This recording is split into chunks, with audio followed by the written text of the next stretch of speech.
Alright. Alright. What's going on, YouTube fam? Welcome back to the live stream. Hope you guys are doing well. Welcome back.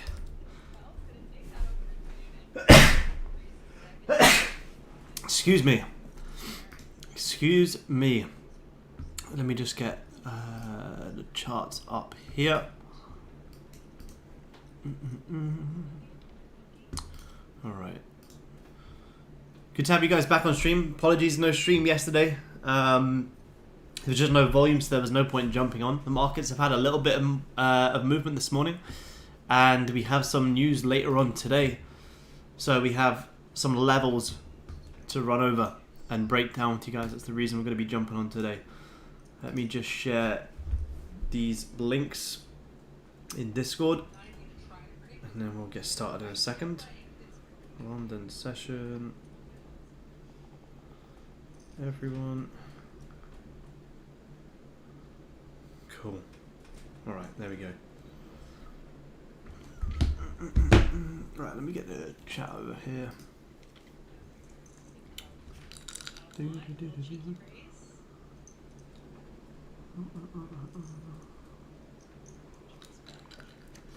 What's up? What's going on, man? What up, man? Whoa, chat's popping off there. What are you guys saying?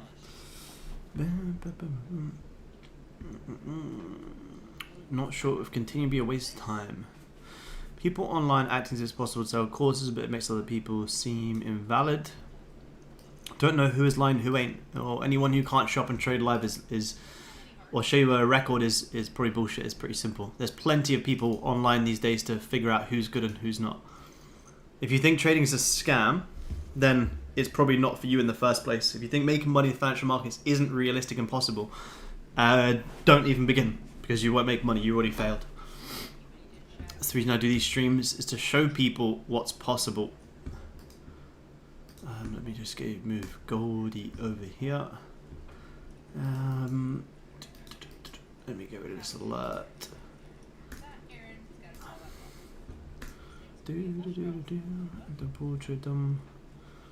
Yeah, and Anton Krill is someone who I have watched religiously. He had a webinar last night as well. An amazing trader. Alright, I've got too many things open here.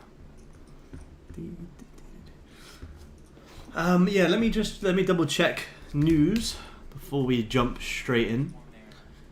Haven't really taken anything as of yet this week, as the markets have been very range bound. But we got news coming up today. So what do we have here? Consumer confidence at 3 p.m. London time. We got some pound news coming up as well, and then we got unemployment claims tomorrow, and then we got PCA price index on Friday as well. So we're finally just kicking off the week, which is good. Hope you're okay with all the rain. Yeah, I'm good, thank you, man. Luckily, it's all good here. It's all good here, thank you, man. I'm all safe and sound. Here on the coast, it's fine, but I've seen it's very bad. So yeah, I hope everyone out there is good as well. Right, let me if you guys can hear a little bit of background noise, let me know. I'm watching the World Poker Tournament, the Prime Championship table. That's what we got on the agenda today. Good morning, guys. Good morning. He's 10 out of 10. Yeah, he's amazing. Yeah, I've watched him religiously. Alright, let me let everyone on Zoom. Let me share my screen. Good in the Midlands. Thanks. Lads. Right. Alright, what's going on, Zoom guys? Welcome back. Welcome back. Hope you guys are doing well. Recording in progress.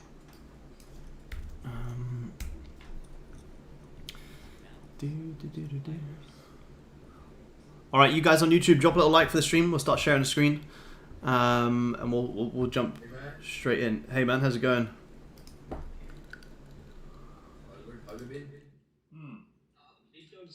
man. Chilling. Alright, let's do it. Did you take any? Sorry, man? take any trades this week? Nah, man, not even really been on the charts, to be honest. It's been nice. Nothing yet for me. It's been chilling. I haven't even been watching it. It's been nice having a little break. Good day, everyone. How are you all? What's going on, Matthew? Good, thank you, man. We're good. All right, that's. Do you mind if we discuss the question? Was it like a storm or something? Yeah, big storms. Big storms. It looks nice though, the weather. Yeah. Look, Yeah. Here it's do you mind nice. if I ask you a question right now? Sure, man. Yeah, I don't know if you saw my trade yesterday on the Discord market chat, the buys which I took. Yep. Yeah, so I was not aggressively managing it on the 5, but since I had my stop loss on the 5, which I had already grabbed the previous 5, do you think that was legit? Let's see. Where was it again? Where was it? Here? Yeah. Or this one? Can you zoom in a bit?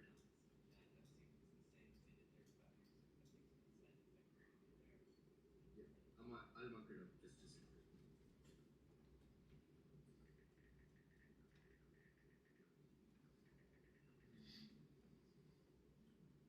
Yeah, so my entry was on the break of this candle as soon as this one closed bullish, Yep. because we just grabbed the previous 30 low and we closed above the support. So my entry was there and my stop loss was here. Now, if you look at this candle, the one which grabbed the lows, also look at the previous candle. That previous candle had already grabbed these lows. If you zoom in a bit, you will see. Yeah.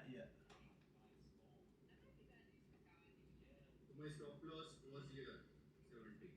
Now it took me out.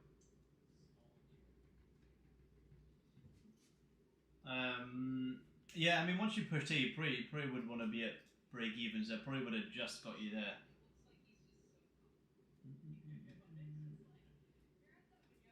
Yeah, and ended up pushing up. Pushed up pretty well. More than enough. What's going on, Ross? Sound is very low on YouTube. Really? Let me see. How do I turn it up? Is it loud? There we go. It should be a little bit. Should be a little bit better now. I'm not too sure why it was quiet. But yeah, let's jump in. Jump into. Whoa, why am I drawing shit on the charts for it? Let me go to this. Jump in and see what we got going on for today. So obviously there's news today. So it's kind of why the week's just starting. Good morning, Martin. What's going on? And we've seen a pretty nice run up on gold today.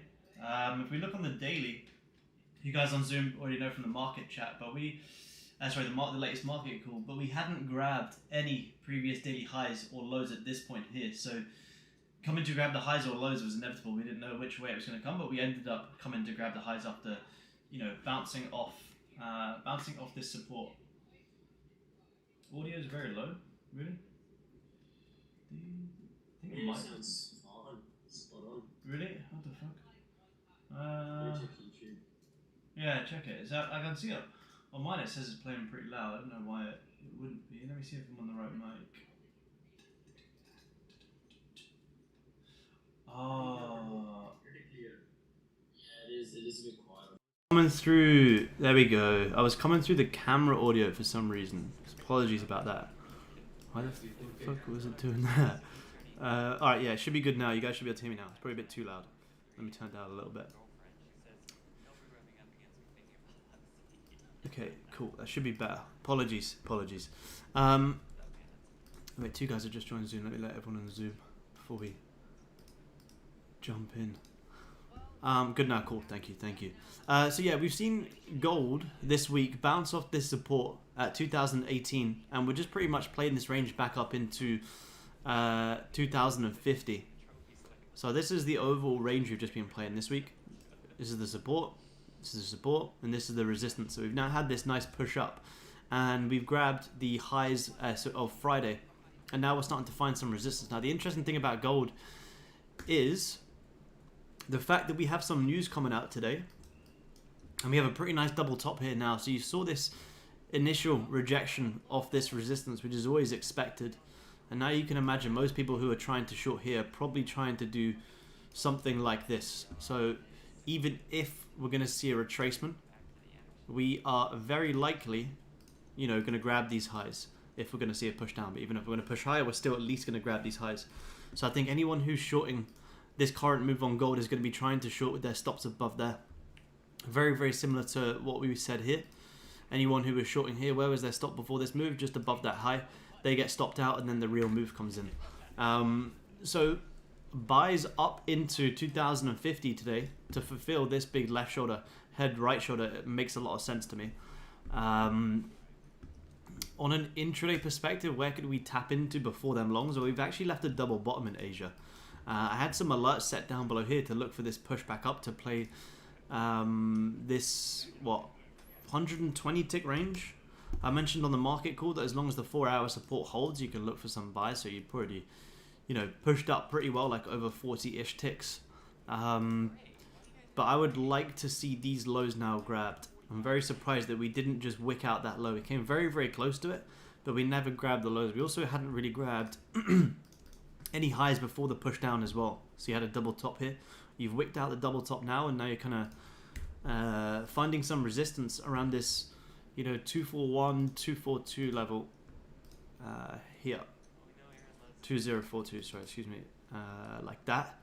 So today, this is the range we're going to be playing. I'm going to delete this support off here because we don't need to know it's support. If we're going to come back down to here, we're just going to grab these lows anyway. So that's the real range. Most people will be looking at the range to here, but that's not true. The real range will be all the way back down to here.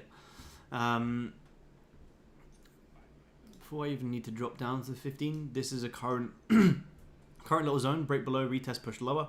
Resistance, risk, and broken support. Resistance. So this is going to be the little range of today of, you know, 10 ticks. If we break below here, we could look for some great shorts. If we start closing above, we'll still go long.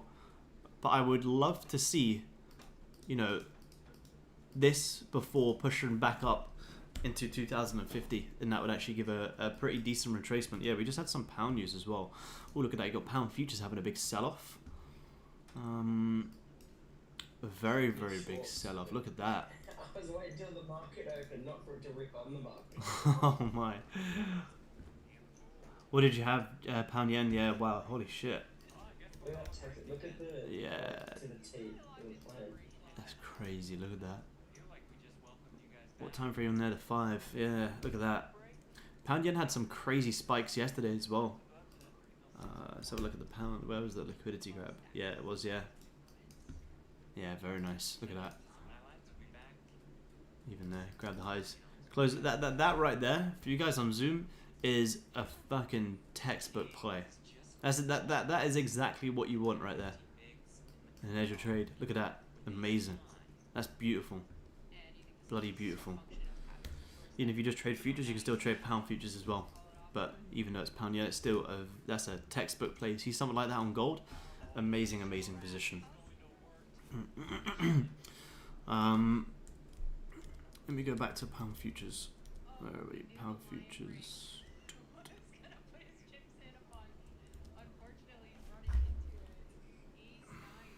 That's why I like sharing the markup to see how it played out, where it was the plan. Yeah, it's a very nice move, man. Very, very nice move. All came out at 78. Yeah, I got some big news. This is why I haven't really watched the charts up until today. I briefly watched it, you know, on the go, but I haven't watched it because you got the news coming today. So this is when you're going to start to see the volume, especially on gold. This is the start of US dollar news, and then you got US news every single day until the end of the week now. So you should finally start to see some volume come in. You had some nice pushes up yesterday. Came into the US session like 2:30 London time. You pushed up really well, and we spoke about coming to grab yesterday's highs. So once you kind of broke out here, came back down, retested, had a lovely, lovely, lovely push up there. Amazing, 160-ish tick move, incredible. Now I do still like, you guys know, on market open, I like shorts into these daily lows, and I still think this is looking nice. But Does it have to come in this week? Not necessarily. The fact that you've now come, what, 10 ticks away from last week's high, you're very likely just going to wick that out before, you know, potentially seeing that move back down. But the weekly's still respecting this overall support as well. You've kind of broken up, retested, failed to close below all these previous lows, and then you've continued pushing up. So you're very likely just going to tap into 2050, which is quite surprising to leave that daily double bottom open. But, you know, maybe that could come in later on, maybe into the new year, or maybe into next week for potentially something like that. To now get that retracement all the way down into them daily lows, you'd need some pretty strong bearish news. That's like a 300 tick drop, which is huge. But I basically wanted to see something like this. So you have the double bottom, you never grab them. So at some point these are still going to get grabbed. It's just not a level that you would be looking to trade into as of yet, because it's just a bit too far away now. But at some point, yeah, you'll very likely see that get grabbed. Asia had some... It'd be huge if we retrace those game bars. Yeah, it'd be solid, man.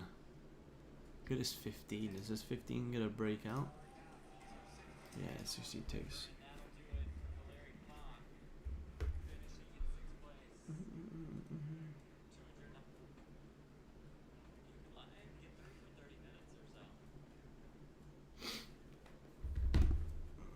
Caught the 230 push. Good job, man. There's a very nice push. Very, very nice.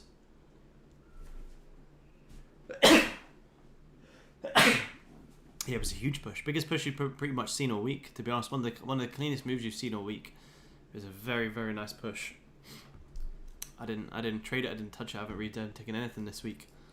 Because up until this, you know, this is what London has been doing. You know, like this and like this. So if it's like this, it's not even worth watching. You may as well literally just close the laptop and go do something more productive. Because watching this go sideways is not putting in work. Like I said, that's just completely wasting time. Getting in when the volume comes in, you know, around here, amazing. Once you get the breakouts, but trading during this noise, complete waste of time. That's why I haven't really watched it at all this week, and it's been great. It's been real nice. Trade above 2076. Yeah. If you start to get some nice closures here, you're at least gonna. This could have been or should have been enough of a liquidity grab if you were going to drive lower. So if you all of a sudden start breaking this, you could see it push higher. Your next resistance is going to be here as well, right here. You can see how key that is a level there. Bring it to like there. So how many ticks is this range? It's 23, which is all right. Not the cleanest, but it's all right.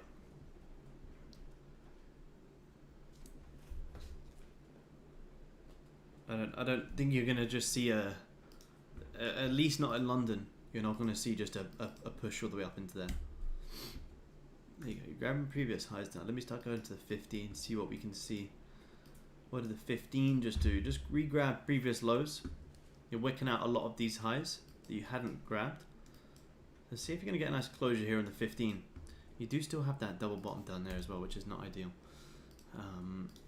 Let me just clean this up a little bit. There, let me get rid of this. So you're grabbing them previous highs. So now it's going to be interesting to see if you can actually close above this little range here. You're creating some new resistance right here because you're instantly pushing down. So if we get a nice closure in 4 minutes, amazing. But yeah, you're gonna have some. As soon as you start going back up into here, you're going to have a lot of people who tried to sell this stuck in this position with stops around 248 to 2050. And you got unemployment claims tomorrow as well. And then this is the final trading week of the year. The final trading week of the year. Next week you got what? Christmas Day and Boxing Day on Monday and Tuesday. And then you got the 27th, 8th and 29th, which is completely pointless even trying to watch. And then he'll be coming back on Tuesday, the 2nd of Jan. Is when you'll see it pick up again. I need to do some. Monday is holiday, right? Sorry, man. Monday is a holiday, right? Yeah, so Monday's the 1st, so Monday will be a holiday, and then he'll be back on Tuesday. This monthly close on gold is going to be pretty interesting, to be honest. Let's see. Let me just have a quick look at this. Will you be streaming the week of the Christmas? Nah, not at all, man. Nah, I won't even watch it at all. Yeah, if this monthly is going to be interesting to see if it actually holds back above this resistance. It's not. It's looking pretty doji right now, which is expected as all-time highs. But if you hold, where is everything? Hold above here, it's going to be pretty interesting. Remember, coming into next year, you got a double bottom back down at 1800, which is pretty interesting on gold. Yeah, you've broken above, created a huge bottom wick. So could you start to come in and fill in some of this wick? Very possible. Very, very possible.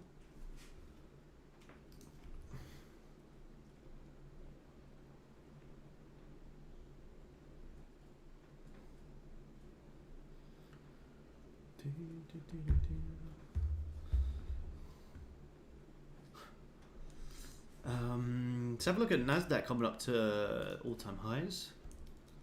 Let's see, wait for Goldie. I'm hoping we do see some volume today. Yeah, look at that, Nasdaq on an absolute push. And this is what I said in the market chat. I had lots of people asking me, many different people asking me, is January usually this dead?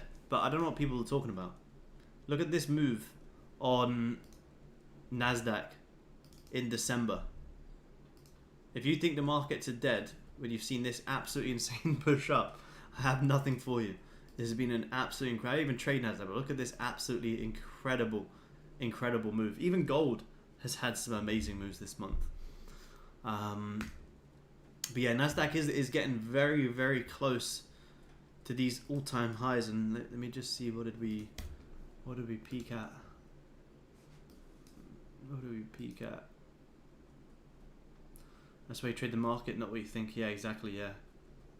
I've trade news. Yeah, I'd probably look to see if it brings in some volume out. What did we peak at? It peaked at 17,700 on Nasdaq. Is the highest we've ever peaked at. We're coming very, very close to it. If you do any long-term investing this year, trading Nas, you've made almost a 50% return on your money, which is absolutely insane. To make 50% on something like the Nasdaq in a year is incredible. So Nasdaq has been on an insane recovery after the drops we saw last year. Where did last year open? So last year, you dropped 35%, and this year you've recovered already over 50. So if anyone wanted to load up some long terms, that is an absolutely incredible place. When you never close back below 11,500. Huge move.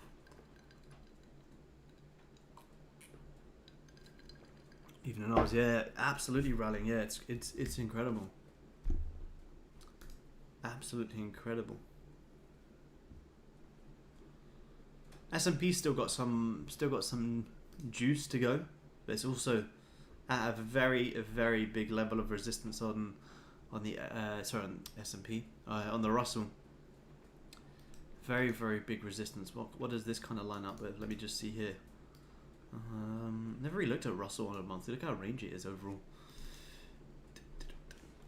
Go wait. 2,000. Yeah, closing above 2,000. Where's 2,000? Yeah, 2,100 is going to be a solid level on the Russell as well. So is there, what's that? 23% return the past 2 months. Pretty insane. Let's check this 15 close on gold. 15 closed bullish, but straight into the resistance.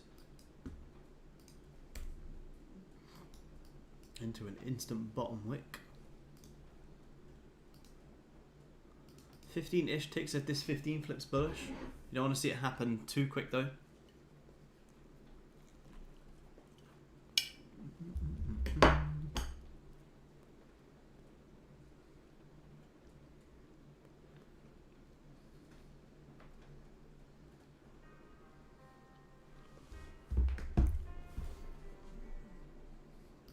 But yeah, this double bottom down here today is pretty interesting. As long as this hasn't been grabbed on something else, let's have a quick look. What? That was weird. No, hasn't been grabbed on anything. So this double bottom down here is going to be very, very interesting this week. It's a pretty solid level. Yeah, 50-ish ticks away. But because it's a 30 level, you want to see a 30 closure. So that's why I'm not jumping in this 15 just yet. It's 30 resistance in your 30 breakout. We'll see how long. If we get volume today, amazing, we'll stay on. But if price just goes and chops it, I'm not going to watch this for too long today. Like I say, there's no point watching it go sideways. But if we get volume, amazing. But it may not come into that US session. But this is my main real liquidity levels today. Let me see if we can get any more. Let's go here on the hourly. Yeah, tapping back up into 2050 makes a lot of sense. It's quite interesting how before this whole push up, you know, you didn't really grab anything here. You kind of respected this trend line so many times and just pushed, which I thought was pretty interesting. Let's go, man. Luke, what's going on? Good to have you in the chat, man. Hope you're doing well. A big drop might be coming. I think so, man. I think so. It's pretty crazy to see how much that got respected and pushed up. Like, look at that. It's crazy, yeah. Retail's making bank in December. Making bank in December. You start tapping back into there. Because remember, if you have a look at gold on the daily, where was it? Where did we have that trend line coming up? Kind of broken out, yeah. So you're broken out of this trend line. Does this extend anywhere? Let me just see. Although I don't really trade trend lines, it's still interesting to look at. Extend left. Does that line up with anything? Yeah, pretty much. You can kind of line that up. You can kind of line it up with there. So there's a kind of trend line that you've been respecting since back in October, November, and December's where you finally broke, and now you're coming back up for a big wick retest.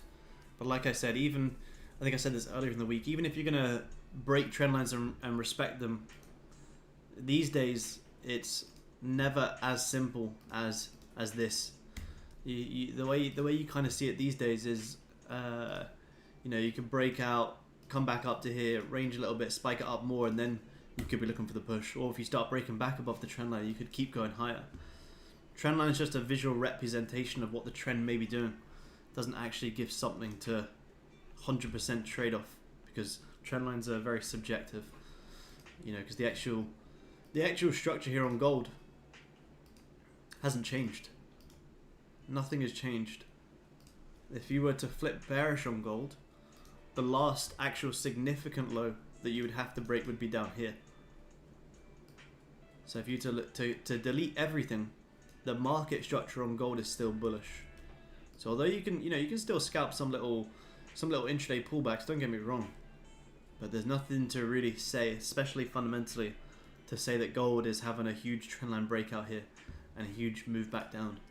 Let me just have a brief look at these moving averages. Yeah, still trading above all of them. So you're still very, very bullish on gold. It'd be interesting though to see if you can close back above like 2050 on the weekly or not, or if you hold below and still continue to play the range. Where's all my levels gone? Yeah.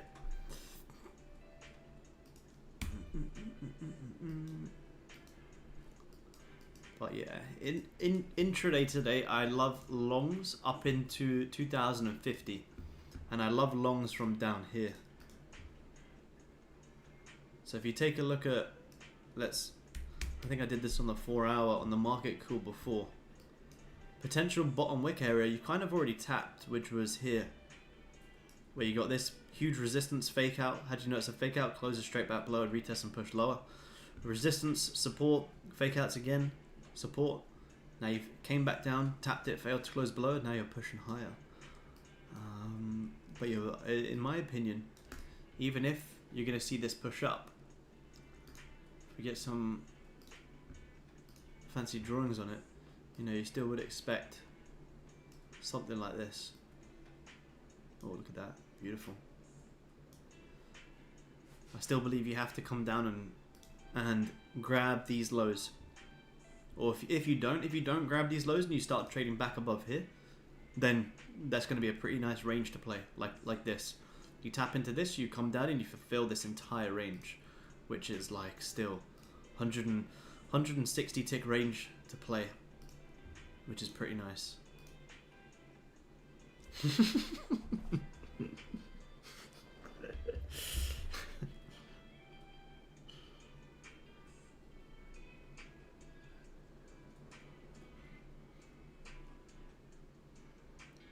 My screen's frozen?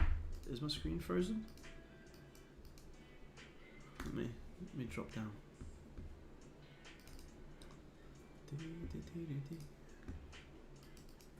So look at that 15. So 15 create that bottom wick, trying to flip bullish. So if you were trying to take that 15, let's just draw it up just to see. You got tagged in on the flip of the body, which is there. You'd be risking off the previous low, and you got to be securing around here, hoping that it can run much more. Nope, all good, cool. Thank you, man. I'm not in this. I'm just drawing it up to see how it would have gone. I don't really like taking the moves before that 30 closure, but let's see.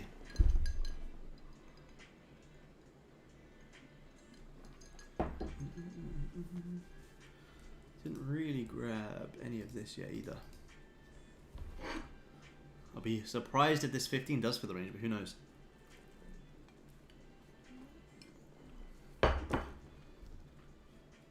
Just in case.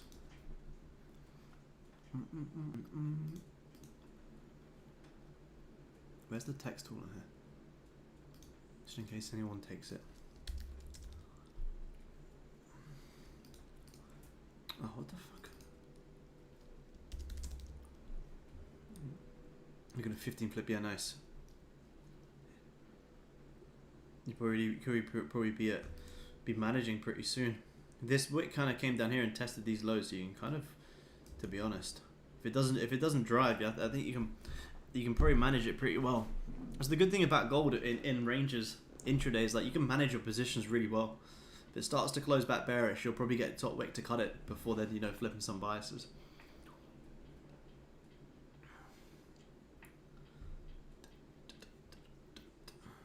Oh, I didn't mean to put that in caps. I'm shouting at everyone.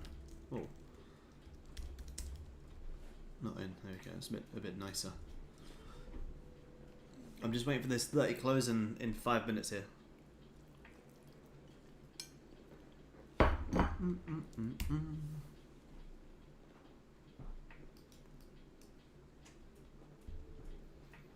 Broke above. Retest push. Took 10 ticks. Yeah, nice. Take it and run, man. Yeah, that's good. Take 10 and run. We must have got it from that down. You got it from that down on the wick entry. Not mucking around these markets. Yeah. Yeah, if you guys see 10, 15, 20 ticks, man, take it and run. And lock it in. Because you could have a great position and it can just come straight back to break even. Like these Asia sells were very nice. 40-ish ticks, never grab the lows, and then come straight back up. Same as here. You see it with the highs, you see it's nice drive down, and then chop, chop, chop. And doesn't move for a long time. So you can't really risk off any of these lows because you haven't really grabbed anything, so you probably have to have risk off the table here. Take it and run.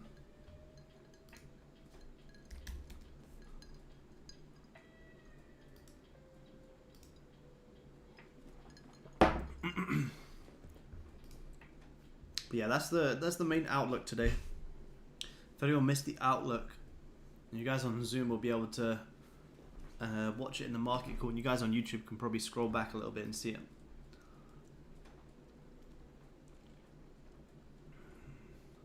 But yeah, December has had some amazing moves.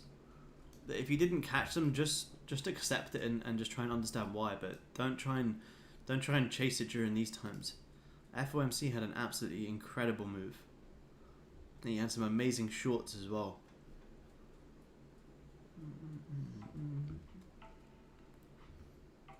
2 minutes here. 15 grab before it closed that bullish, yeah.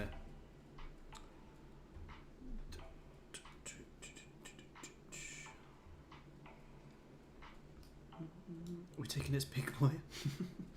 No, I'm not taking it. It's too choppy. Too choppy. I've drawn it up to see what it would be. See what it would be like. It would be at break even at this point. Just a little forward test. But I'm just waiting for this 30 close in like 3 minutes here. And who gave you permission to call me big boy?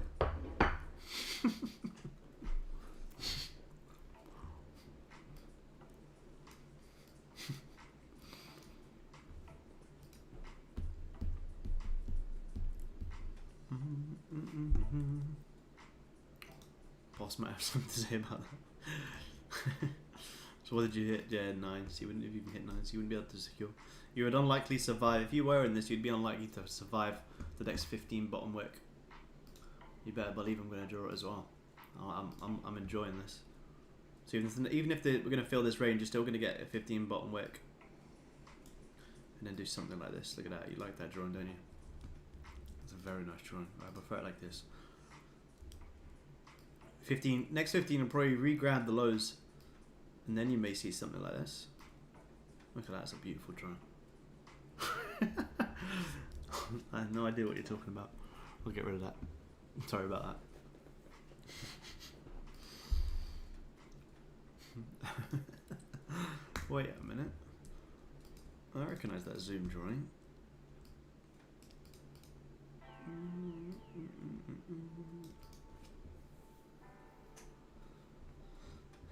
30 seconds. Let's go to the 30 here. See how we're gonna close. See, it's not closing too bad. You just haven't really grabbed any of these 30 lows, but you may not need to till later on because you did grab these and close bullish. But look, even after this, look, as soon as this is why you have to be careful today. This 30-minute here ripped all the lows, still closed bullish, 10 ticks, and still came straight back down. I can't see your drawings. They're just on Zoom, but I've deleted anyway. You guys are watching it on TradingView, not the way that Zoom sees it. I don't know how to do that. I'm not good with all this malarkey.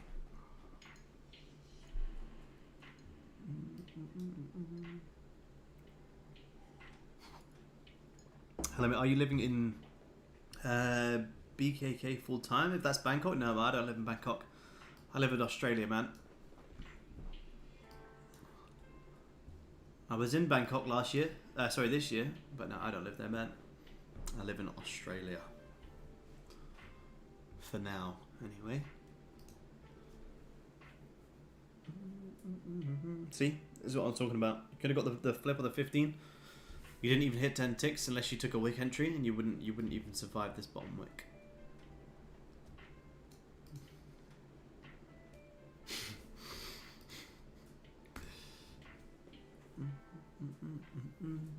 I see hourly looking pretty painful.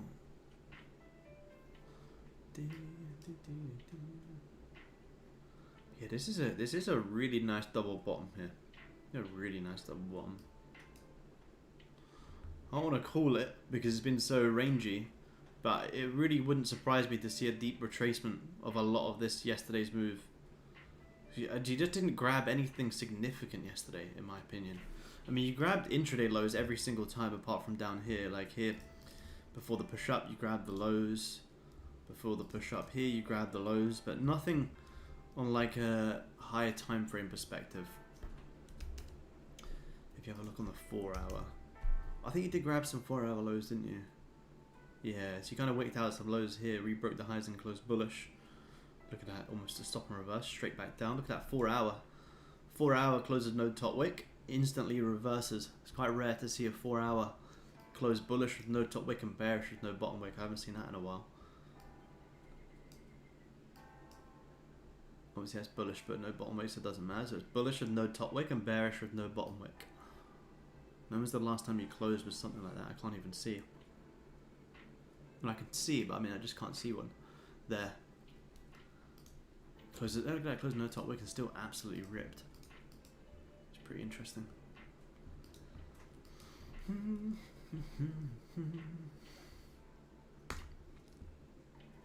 If anyone's watching anything else, feel free to send it over.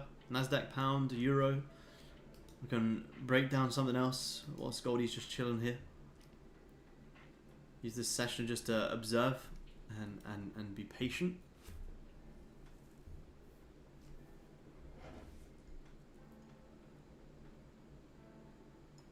I got banned on poker today for playing too much money, which is pretty fun.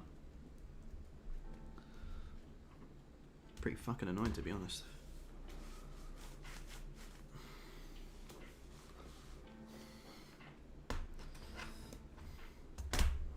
Making too much bank playing poker, they seized all my money. No, I wasn't even making that much.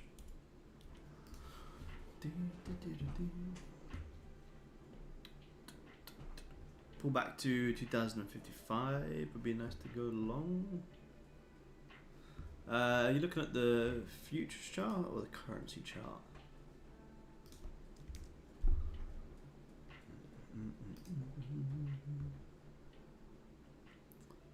If you're looking at the futures, 255, yeah. Yeah, that's the thing, yeah. I think you're gonna see gold on the currency spike back into 2050, which on the futures chart down here, yeah, back around 2070. Longs up into 2070 make a lot of sense.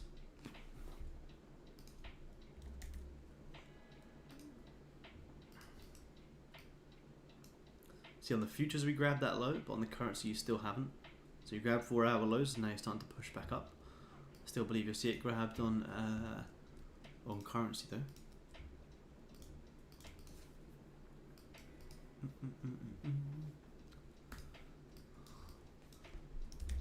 Let's have a look at euro. Could give us an understanding of what gold might do. See if it's bearish or not.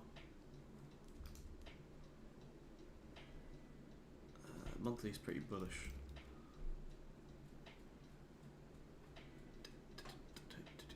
Weekly, yeah, weekly's probably going to come and grab some highs.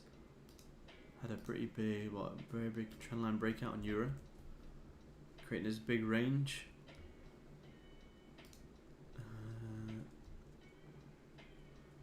Yeah, look at that. Even on euro, daily never grabbed the lows.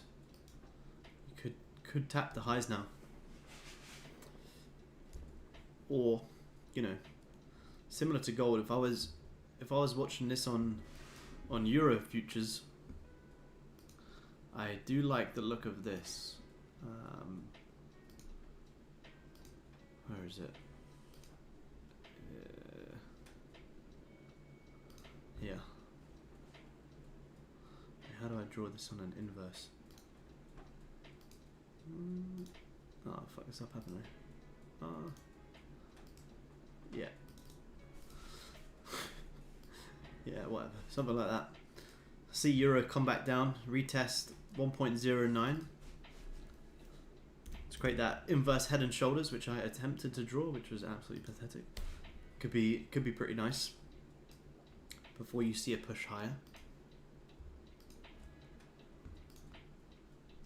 But it is also in a pretty big range. Broke out, you came back down, you retest these lows, now you're pushing higher.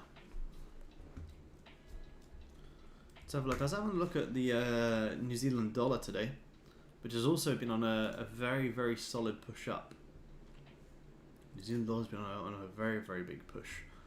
Weekly, last week came down, grabbed the lows, rebroke the highs, now you're seeing this very, very nice push up. Pretty simple technical push there.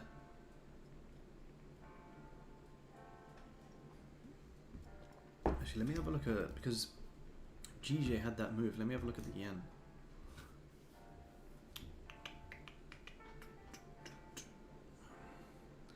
I think on the yen we spoke about this resistance that we were tapping into here. Yeah. Now you're creating a bottom wick, so you could see the yen start to gain some strength soon. Little breakout there, ripped higher, came back down.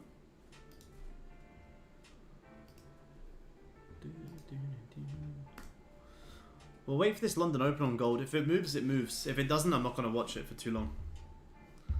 Doesn't make sense for us to sit here and watch this. Yeah, I was hoping we're going to get some volume because it's a big news day and it's the start of news day, but it may not come in till closer to New York. Because you have news today at 3 p.m. London time, you may get some movement into New York session because people could start to price in whatever they think that news is going to come in at. Fuck, it's Christmas on Monday. I haven't even done any Christmas shopping.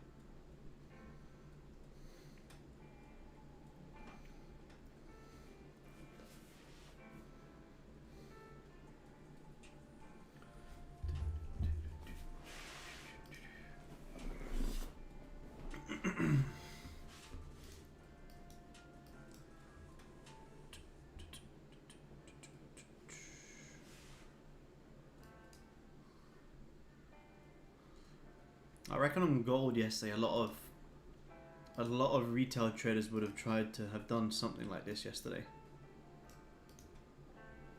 I can imagine a lot of people would have tried to do that. But if you go look at the daily, I think I said this in Discord. Well, I did say it in Discord. You hadn't grabbed any daily highs. So even if you were going to have this rip to these lows, you had to come and grab the highs. So if you have to come and grab the highs, that's where most people try and short and put their stops above. And look at that on the 4 hour. So a lot of people would have got pretty stopped out pretty big yesterday on Goldie on this push. When I woke up and saw this had pushed, I was pretty surprised, to be honest. I didn't expect it to have so much movement. That was my real idea behind the buys. Yeah. As soon as I approached that resistance, we 30 pushed down a bit and I got the entry. However, I got stopped out, but the idea was correct. Yeah, idea was very nice, man. Idea was very nice, yeah. Yeah. As soon as we grabbed those previous 30 lows, Yeah. I entered the buy. These. Yeah, because that was a lovely grab there. And there was a lovely grab there again. That one was beautiful. Because it hovered around a bit for the next 30, that's why it took me out and didn't push up. Yeah, that's the thing, man. That's the thing when there's low volume and so you can have the direction well, but even if you get a nice entry, it's like fucking it can get you so easily. Another regret would have been if you go onto the 5. As soon as it started to push up, when the next 30 pushed down a bit, it would have took me out at break even again. Yeah, crazy. That big wick on the 5. We got the lows. This big wick, yeah. There's a big wick. And then boom.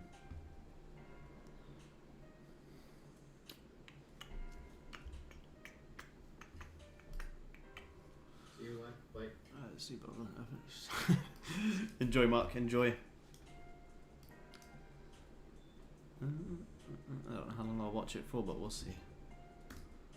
We'll see. Let me just check the poker.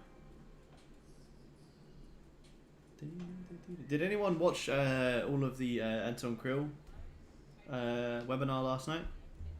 Yeah, I was on. Nice. Did you watch all of it, man? No, not all of it. I was there for the first half. Yeah. Was it good? I fell asleep quite early. Yeah, I was listening to him in the background because I was also trading New York at that time. Yeah. Nice, man. First session was more about general things, like not following the signals. Yeah, I saw that part. Yeah, yeah. After that, I fell asleep.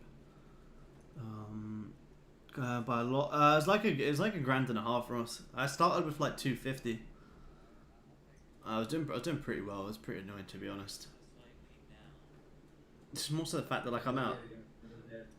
I contacted them and said like you can't fucking do that. Like it's literally stealing. And they're saying like we've made our decision now and that's that. I'm like that's insane. But it's like when it's something like that, it's like literally what can I do?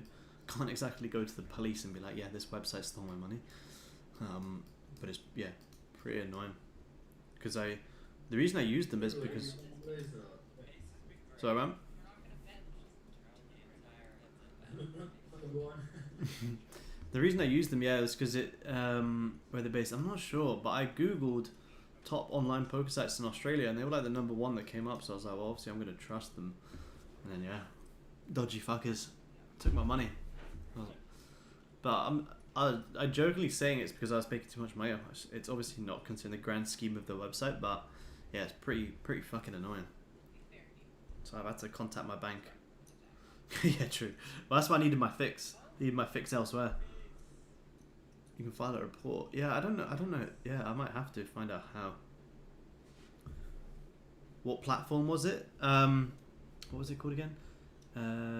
Was it? I want to say Ignition or Ignito? I can't remember. Let me see the email.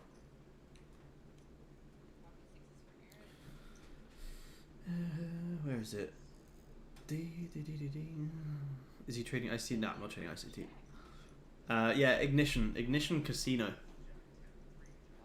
I was playing poker and doing pretty well against other people, and they all of a sudden just seized my account for no reason.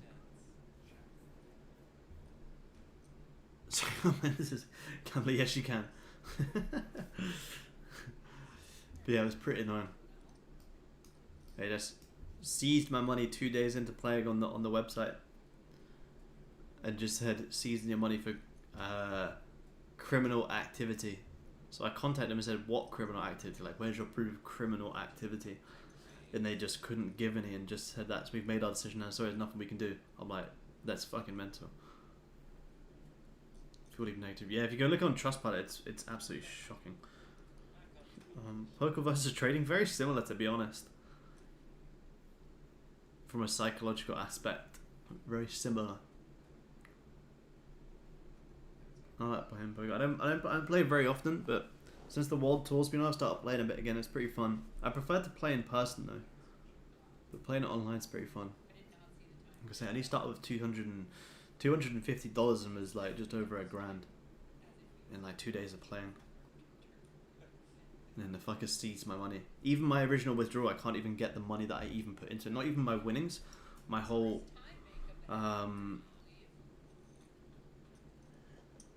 whole balance just seized, gone with one email, and absolutely zero you can do about it. It's crazy. As a professional poker player, it tells us 6 days. No way, that's crazy. Poker Matrix TV, yeah, what the hell? That's crazy. Nice. If anyone knows any better online sites you can play in Australia, then let me know. You can't play PokerStars in Australia, which is pretty annoying. About blackjack, I played a little bit of blackjack, but not like skill based like poker. Costa Rica based, yeah, typical, man. I assume they're unregulated as well. So there's literally nothing you can do.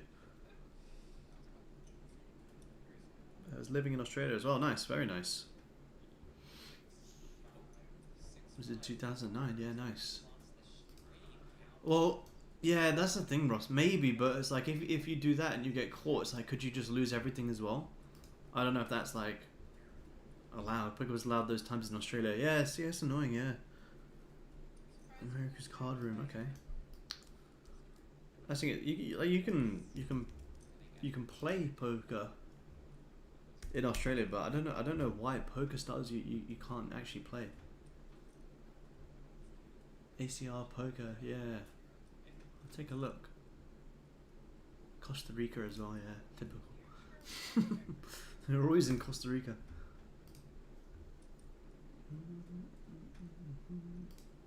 Shitload of negative reviews. Oh really? Oh no. Oh, the one that I was on? Yeah, yeah. Once I had a look into it, yeah, it was some fucking terrible ones. I started leaving it some shit ones as well.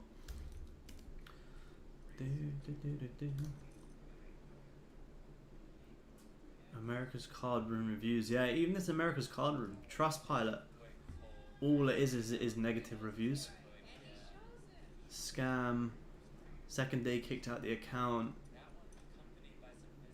Can we try a scam? Rigged poker program. Tried it once, never again. Yeah, all the reviews are absolutely shocking. That's what's annoying. Everyone I found, you look at the Australian reviews and they're absolutely terrible.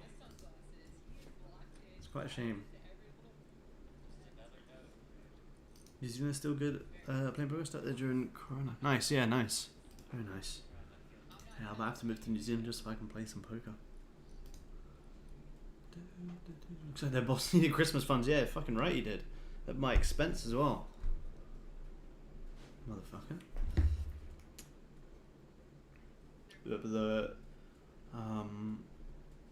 The World Championship was in Gold Coast at the Star, which is pretty cool.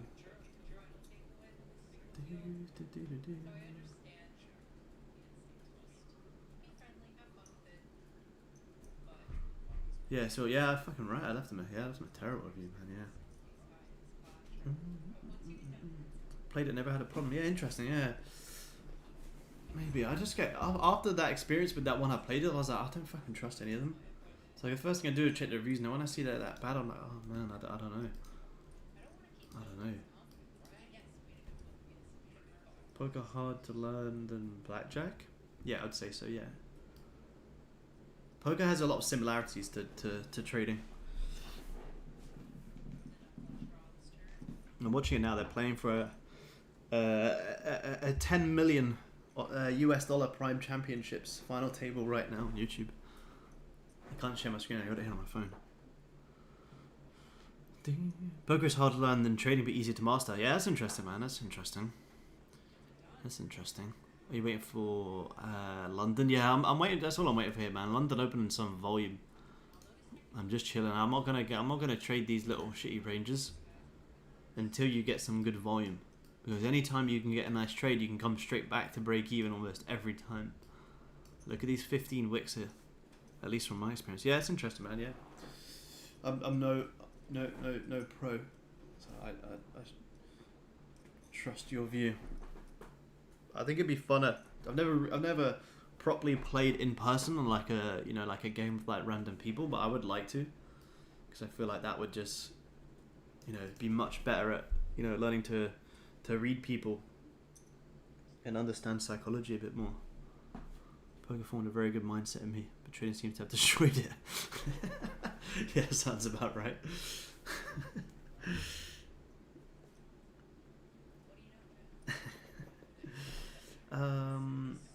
Have you learned from Phil Ivey? I'm not too sure who that is.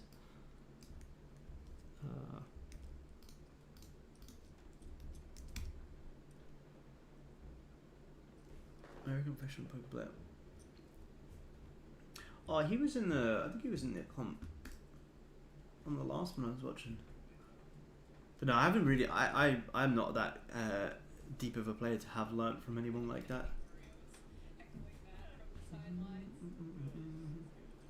Wait for London. Yeah, wait for London. If I was playing with him. No way, that's crazy. In London in 2010, yeah, that's crazy, man. Yeah, waiting for London Open here. Seeing this, the way this 15's rejecting it, it's given signs that it may push lower. The mindset of trading is definitely harder to grasp, in my opinion, versus poker. Yeah, it's cool to see more people playing. I've only just started to play more. Like I say, I would prefer to play in person.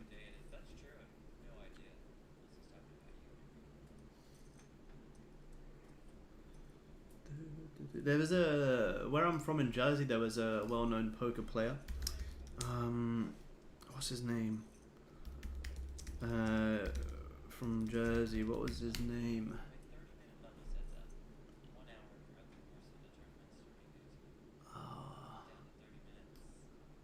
Yeah, Charlie. That's his name.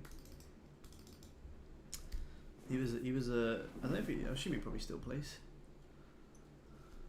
Charlie Carell. He's from the same place as me in Jersey. I don't know if he still plays.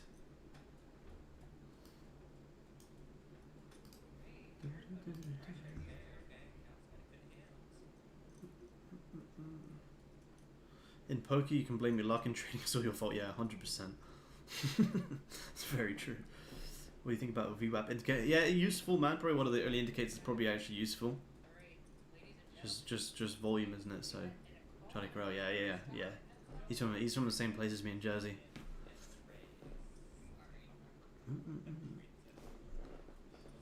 Yeah, I know him good. Yeah, nice. Yeah, that's crazy. I don't know how old he is. I think he's older than me. Yeah, how old is he? 1993. Yeah, so he's 2 years older than me.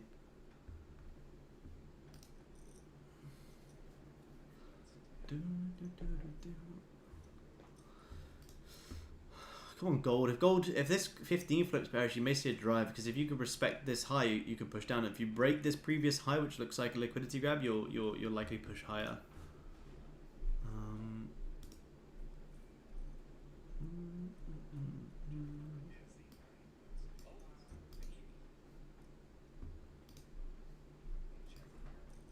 But I'm not looking like the. He won some big tourneys now. Also does streaming. Does he? Where does he stream? And I haven't looked at him in a while. I haven't watched him. Does he do it on YouTube, or does he do it on a different platform? I don't even know if you can do it on YouTube. So you could sell this 15, but it's just not worth the risk. Well, you got 7 minutes, because if this 15 flips, you could short, risking off this high, and you may see it drive, but it's like. You short it now, you're shorting into instant resistance. You got to be break even very, very fast. Are you likely gonna survive the next top wick? It's unlikely. I'm not in this. I'm just drawing it up. I just don't think it's worth the risk right now. He's on Trish. Yeah, go for it, man. Yeah, send it over. Absolutely. I didn't know if he even still played.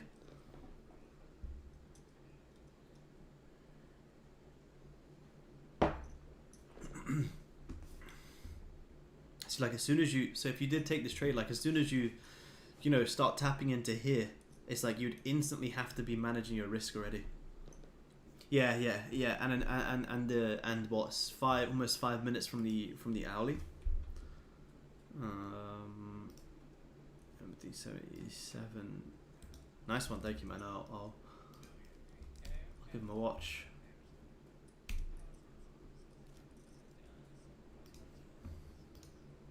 I mean, unless if this hourly does close respecting this resistance, maybe we can look for a top wick on the next 5. But if you took this position, you'd want to be at break even, just because of the way you've been so range bound. It's looking like you have good volume now. If it continues into London, amazing, we can look for a trade. But the fact that you could easily just do this, it's like you'd have to be pretty aggressive with the risk management. Looking for more sells on gold for the moment. Yeah, nice, James. Yeah. Well, I'm watching this low all the way down here. I believe at some point, whether it comes in today or whether we have the volume or not, you're very likely going to see these lows get grabbed, because anyone who was buying gold from here, where's their stop going to be? Stop's going to be right below this low. Looking for this big jackpot play up. But anytime gold is going to have a move like that, you're always going to come down and grab the lows. So you're instantly bouncing off that support. That's why you have to manage your risk. You can't sell resistance and then not be open to the fact that you should be buying support as well.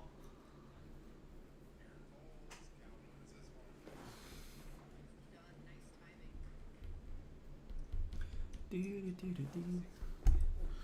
use Bookmap? No, not really. Briefly, I look at it every now and again, but no, not really. I started to look at Bookmap once I moved into futures more, but no, not really, to be honest, man.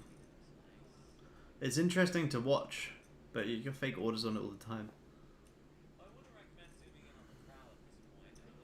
But it's interesting. It's a useful tool, that's for sure. Let me just see how this owl is looking. Let's get rid of all this noise for a second. Yeah, it's a big hourly wick right at all of this resistance. Easily manipulated. Yeah, 100%, Ross. Yeah, that's why I just don't see the point here. We've done well enough without it, but it's like, good. I can understand why people would find it useful. But I just like pure price action. Pure price action just makes the most sense to me. The reason I was talking about this 15 flip is because it's very similar to this little 3-pin pattern. Break the lows, push down. And you're only hitting 10 ticks, yeah.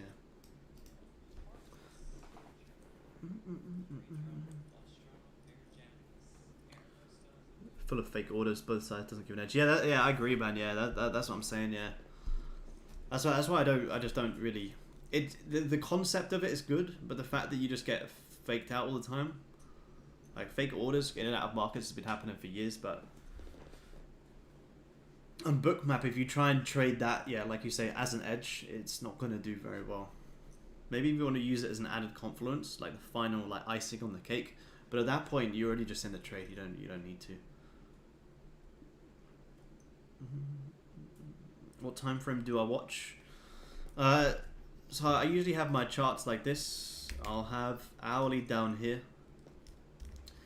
So I'll have the hourly or 30 here, 15 here, and then this chart here is usually for 5-minute execution.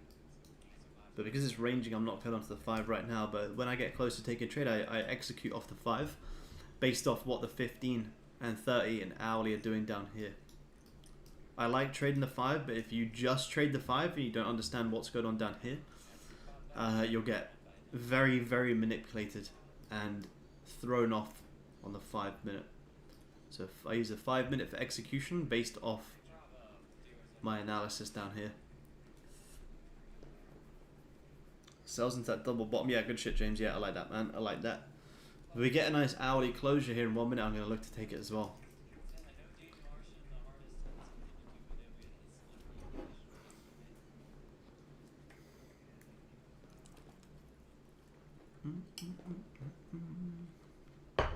It's so bad for BTC.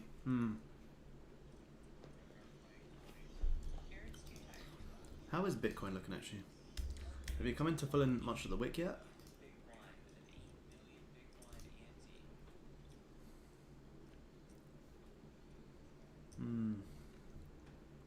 Trying to. Yeah, I think you'll see Bitcoin spike out 45,000 one more time before a retracement back down to 35,000.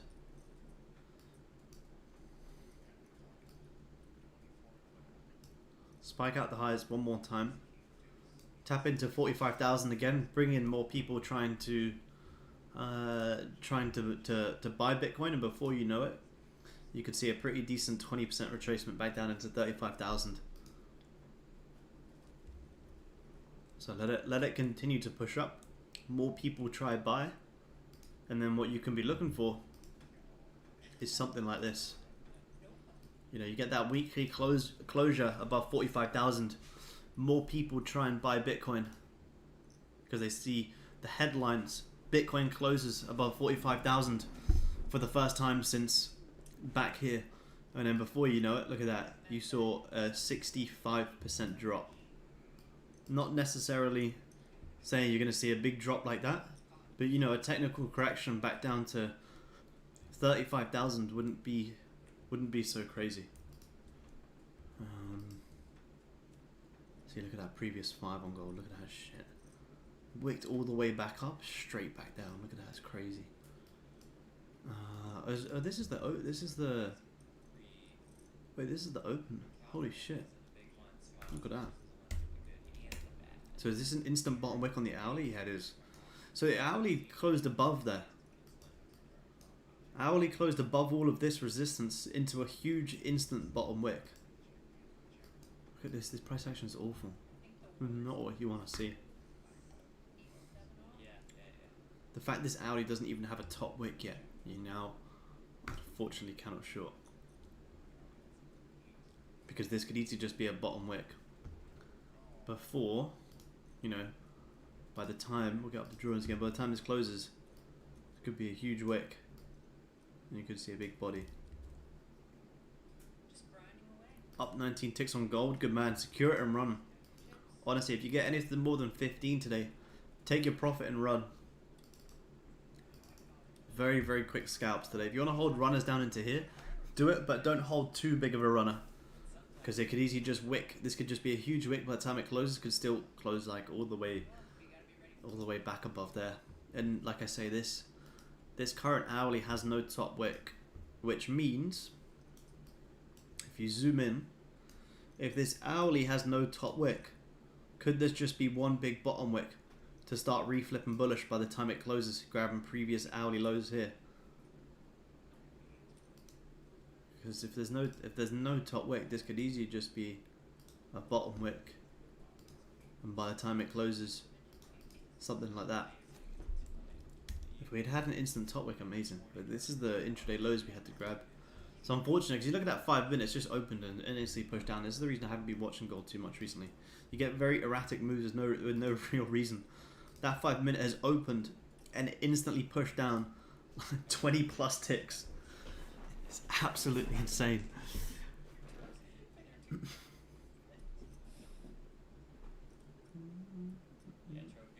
Short gold futures in 2051.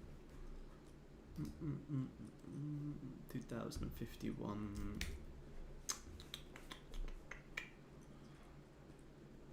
51 down there. Yeah, well, that's what I was wanting. Yeah, I was wanting to short gold all the way back down to back down into here. But the fact this, like I say, the fact this hourly has no top wick yet, you got to be very, very careful. Because if you look, how many times do you see an hourly close bearish with no top wick? Close bearish, you got a top wick. When was the last time you closed bearish with no top wick?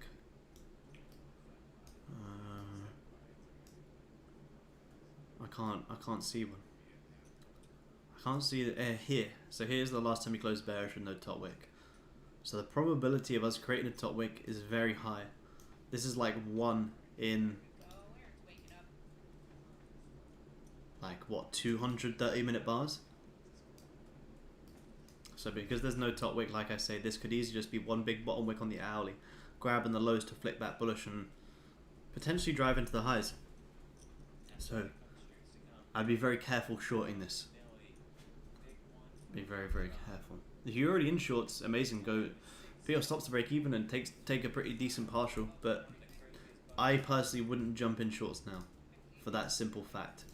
And we're now grabbing this first liquidity low, which unfortunately if I was in these shorts, that would have been my target. Even at previous 5, look at that, previous 5 closed respecting support. So to take this current move down, there's no way.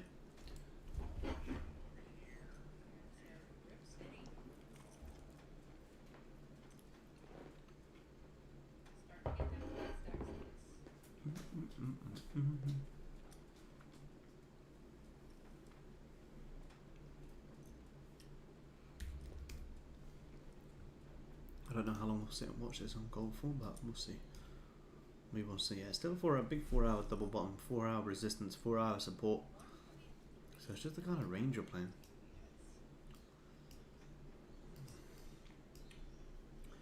I love, really, really, really love these lows to get grabbed. So we can see P&L. I show my terminal when I do execute, so you can see it as well, man. I just do it on Ninja Trader, but I share my screen so you can see me execute it as well. I just haven't executed anything yet. Go back and watch all of my other live streams. I always share my screen, man. I just don't like to have my positions on the same screen where I do my analysis, because it throws me off that neutral perspective. I don't want to see my trade. I don't want to see my P&L on this screen. So I have 2 screens. I have a screen here and I have a screen here. When I execute on this screen, I share this screen, but I'm analyzing and trading off this blank chart here. I don't want to see that I have sells from here and my stop loss here. On my demo account, yeah, absolutely, of course, only on demo. Oh, flats, enjoy, Ross. Take it easy, man. Enjoy your day. But yeah, go back and watch any of my other streams. I always share the screen. And if I do take a position today, in the next like 15 minutes, I will share it. But yeah, I don't recommend you guys to trade with your positions in here. You know, you can do it if you're paper trading just to get used to the platform.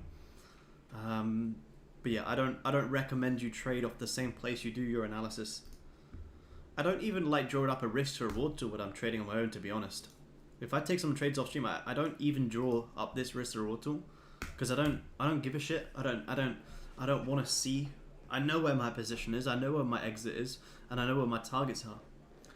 It's very hard to see a different side of your position when you have this big, massive risk to reward tool drawn on like this. It's hard for you to kind of not see anything other than longs. So I try and keep it as clean as possible.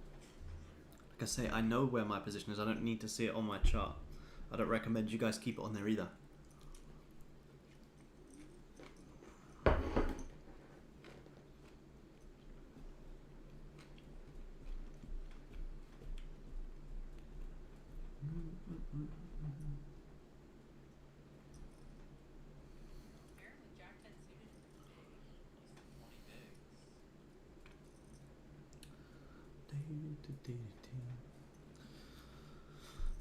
Come on, Goldie. I thought you were going to give some goods today. Good as 30, man.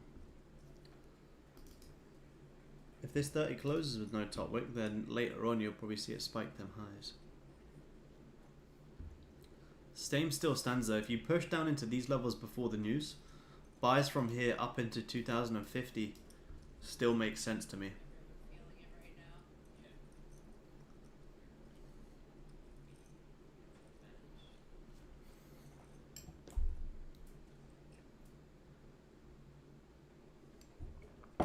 But you're going to have to wait for another 30 closure. I don't know if we watch it. I think we just let it do its thing.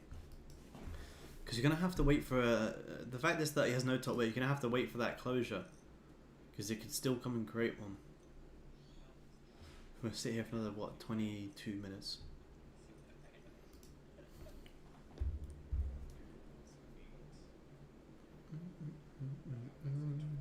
Back down. So the likelihood of you grabbing all of this liquidity is very high. You may not even come back down as these lows. You start flipping bullish from here, you could flip from here into all these highs.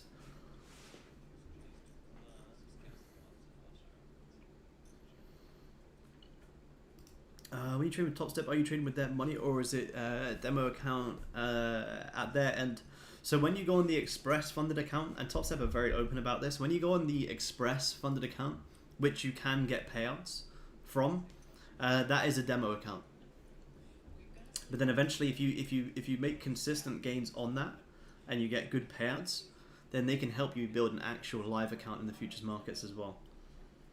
Same as, you know, all these funding firms, except all these other funding firms don't actually tell you that the funded accounts are demo accounts, but I guarantee you they are demo accounts. But Top Step, yeah, they openly say that they are paper trading accounts. You just get payouts from them, and they'll eventually help you go on a live account. Anyone who tells you that their prop funded accounts aren't demo is lying.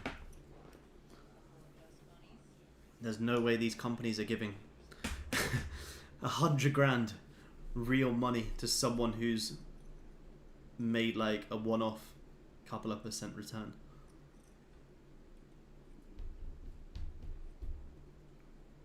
But as long as you get paid out, who cares?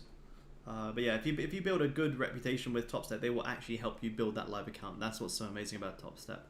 Not many other prop firms will actually do that, if any.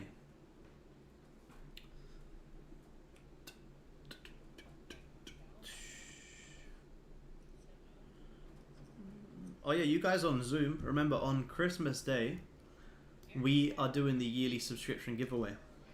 So I'll record it, but I'll message one of you guys privately on Christmas Day to announce that you've won the 2024 yearly giveaway. You come and trade live with us and have the content for the entirety of 2024 for free. I'll announce that on Christmas Day. And we got our mentoring session on Saturday as well. Be the last mentoring session of the year. Remember your favourite members.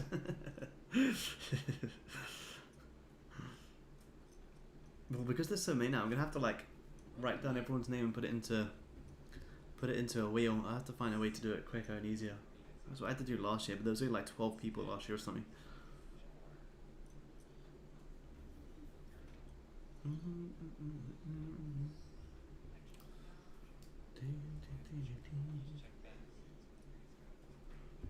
this 15 looking on Goldie? Fuck, imagine if we had just taken a punt at them 15 cells. We would have been so lucky to survive that no top weight there. That's crazy. 20.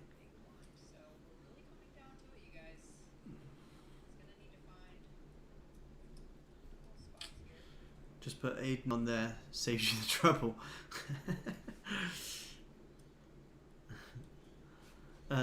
What do they do if you show success on other accounts boot you?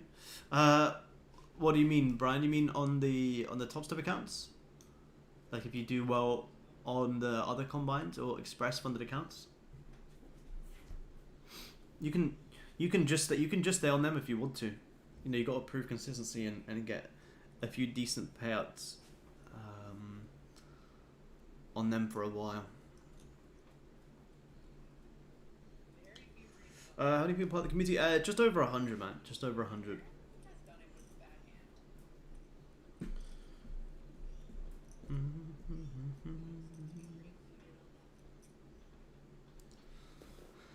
Look at that. Look at this. Oh, Goldie. Goldie. Non-top sec. Yeah, well, that's the dodgy thing, man, is if you go to a good other funding company, they'll pay you out. But there's been a lot of stories where other people have made decent money on these funding firms, and because they're demo accounts, they'll delay the payment as much as possible. Lewis in the community, I don't know if he's on stream today.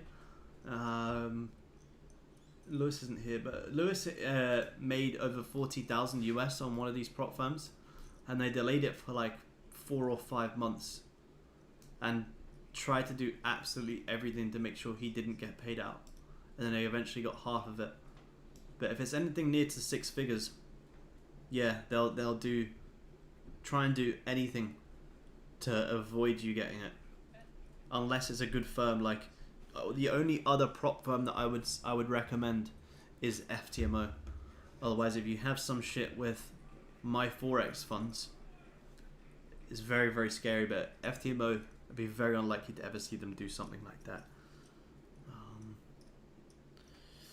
Could I have anyone experience with Apex? What's going on, man? Yeah, I don't recommend Apex. Apex have some dodgy drawdown rules that make absolutely 0 sense. I'm not a fan of Apex personally. I don't really know anyone who's got even a payout with Apex, to be honest. I think people only go with Apex because it's cheap, which makes no sense. My MFF payout's fine, 3,000. Yeah, it's decent. Yeah, it's good, man. It's good. Lucky. Before they went under. Because the thing, this is the rule with Apex. Like, say if you had, and this is and any rule on Top Step I can justify, but if they had a rule like this, I would not be recommending it to you guys. If you were in this position, and say at this point here you're up 3%, and you've got risk off the table, then this position comes back to break even, they would count that as minus 3% drawdown, and your count would be done, which all in all, your overall balance has lost nothing. So it's an absolutely terrible rule. So don't go with a funding firm because they got cheap accounts and you can have up to, what, 10 or something stupid, I think it is. Top Step have paid out way more people than Apex. 5% is also a good firm. Yeah, I haven't had any experience with them. I can't comment. FFN, no, I haven't actually. 20 with Apex, yeah, it's ridiculous. That's why so many people do it, because they think, you know, I'm going to buy 20 accounts, it's only going to cost me this much. Who here knows anyone who trades 20 funded accounts on Apex? I know absolutely zero. No, I haven't heard of them. I'll have a look, man. I'll have a look. Yeah, I even had a payout from Funding Talent before they went under as well. I had a payout from Funding Talent before they went under. One of the guys in the community, Joe, he just got a payout from Funded Next, I believe it is. over 3,000 as well, which is pretty good. I don't recommend these other firms. I'm just sharing other people's experience. But it's good though. You know, the more the prop firm competes, the better it's going to be for us. You know, when I first started trading, funding firms were nowhere near as big as they were now. I didn't even know what, you know, a funding firm was. Funding pips, yeah, nice, yeah. Hey guys, what's going on, man? Congratulations on your payout. Yep, thank you, man. Yeah, the guy's got a few decent payouts. Joe in the community got over 3,000, and he's one of the guys in the community that's taken the leap into full-time traveling and trading. So he's trading and traveling around Thailand, which is pretty awesome. So to have a 3K payout while traveling Thailand is pretty good. It's pretty good.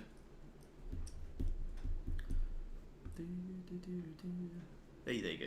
Everyone joined the community. You became so much value. Yeah, absolutely, man. There's a lot of value in there.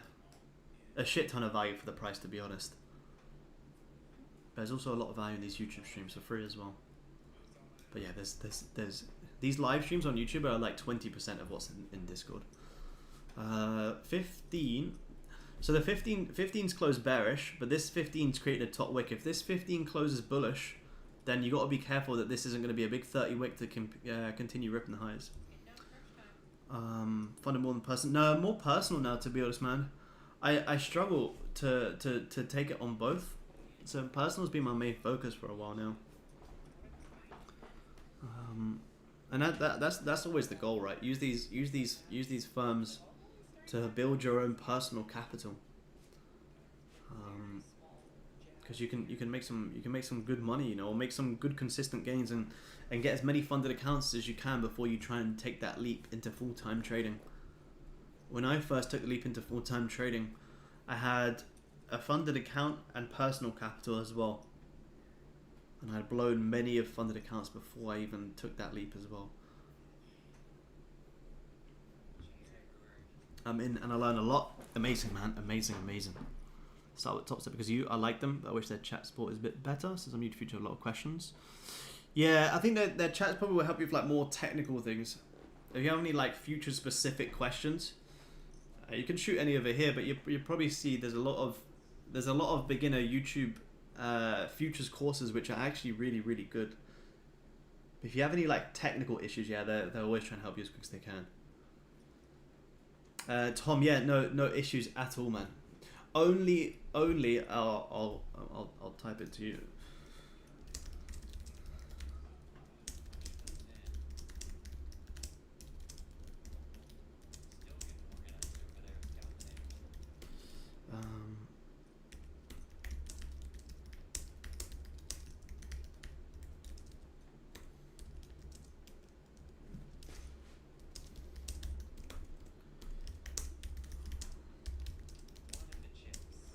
Yeah, I think Ninja's great. If you want to trade personal futures, yeah. TradeStation, which I now have on here, is also another great broker. TradeStation and Ninja. You know, TradeStation was going to be the other one I was going to go with. What do you mean someone should make per month if they were?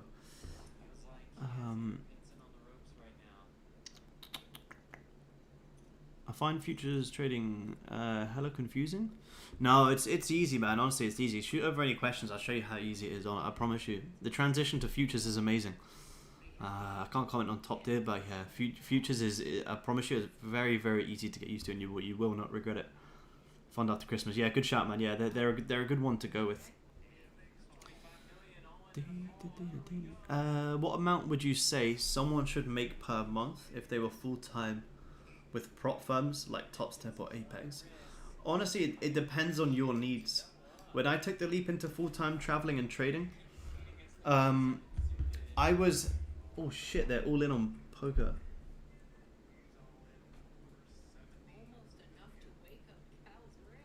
Let me just see here. If he's going to go all in, he's going to fold. This is for 10 mil.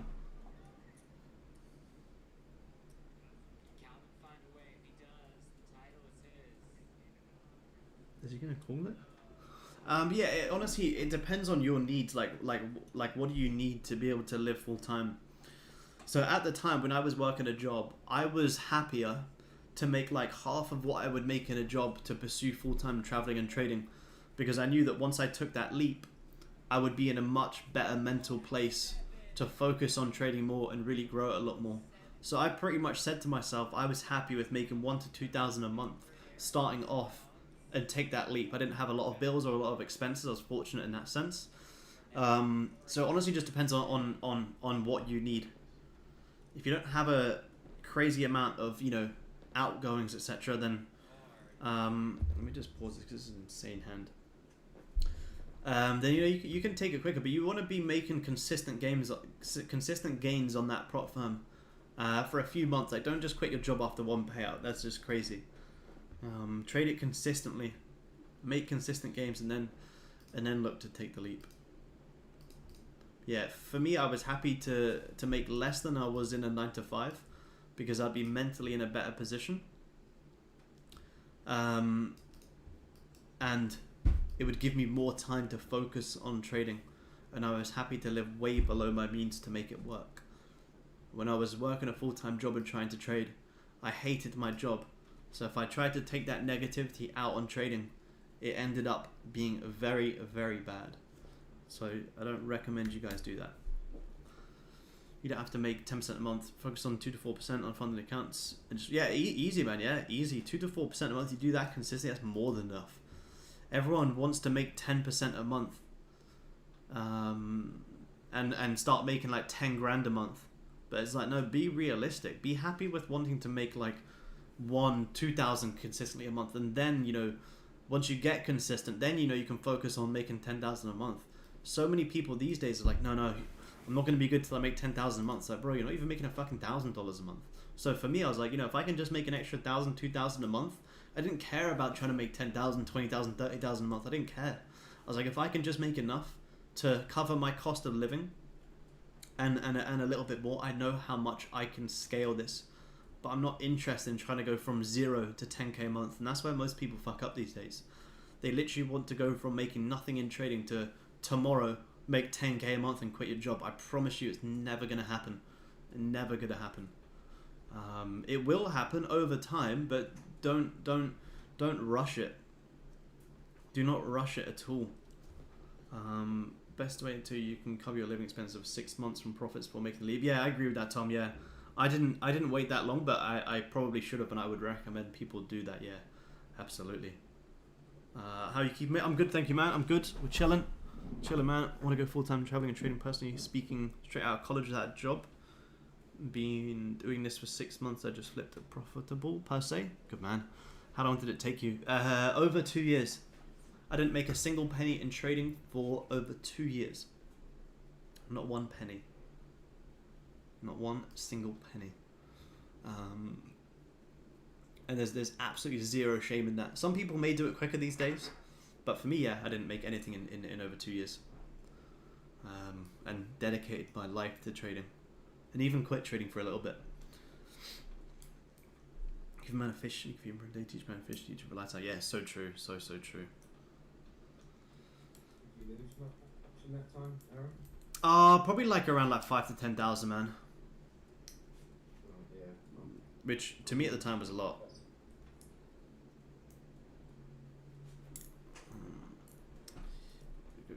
Wow, man, if you have 100 plus guys and you're literally making 10k per month, that load you need to catch. Yeah, that's only recently though. People don't understand. This time last year in Discord, there was less than 15 people in there, and at that point, I had already traveled and traded everywhere. Most gurus online these days are only full-time traders because they have a community. My community still comes nowhere near to my trading profits.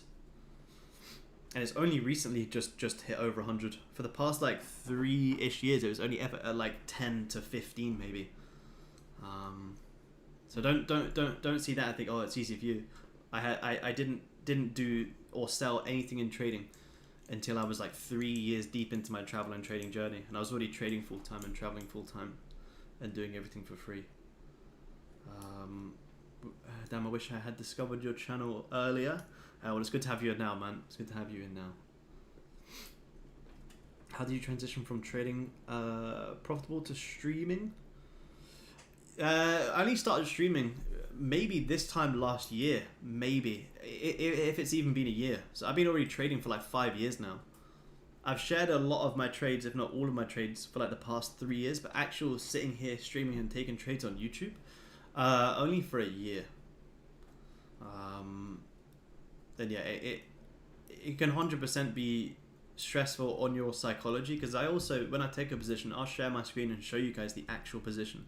I don't draw up the risk to reward tool and pretend I'm in this trade. I'll show you my position. You guys see my real execution and real emotions, and real management. It's tough. But, you know, we only have a peak at like 100 people watching. If I had like 1,000 people watching, it probably gets me a little bit more. But it's no different to what I do off stream. We're very, very consistent and manage my risk that well that it doesn't really affect me too much. If anything, I'm more patient when I'm streaming, because I'm not going to do anything stupid in front of you guys that I would say not to do anyway. Any trades? Nah, no trades yet, man. I wanted these sells on gold, but it opened with no top wick and instantly pushed down. Which is me trying Bangkok and Bali. I'm currently in Chiang Mai. Oh, very nice. Yeah, Chiang Mai is an awesome place. Chiang Mai is a very nice place. Yeah, I was there 2-ish years ago now, maybe a little bit more. Probably last year I was in Chiang Mai. Awesome place though, very nice place.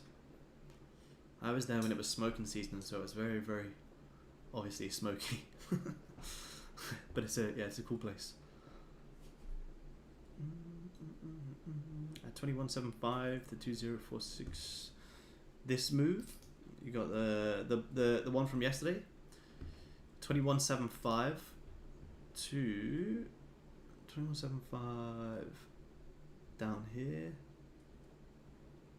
Oh, like here. 21.75. Yeah, up into 2046. Very nice trade, man. Very, very nice trade. Yeah, 200 ticks, amazing.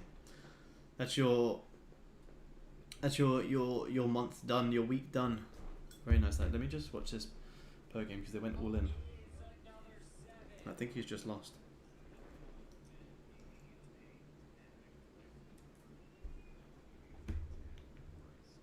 I think this dude's just won 10 mil.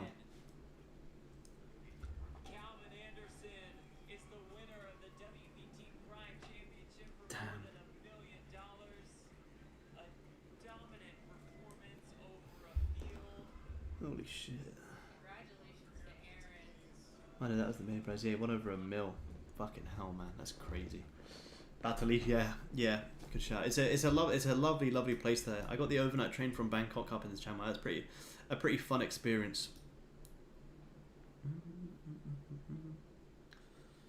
The month should the trader avoid? August, man. August is probably one of the deadest months of the year.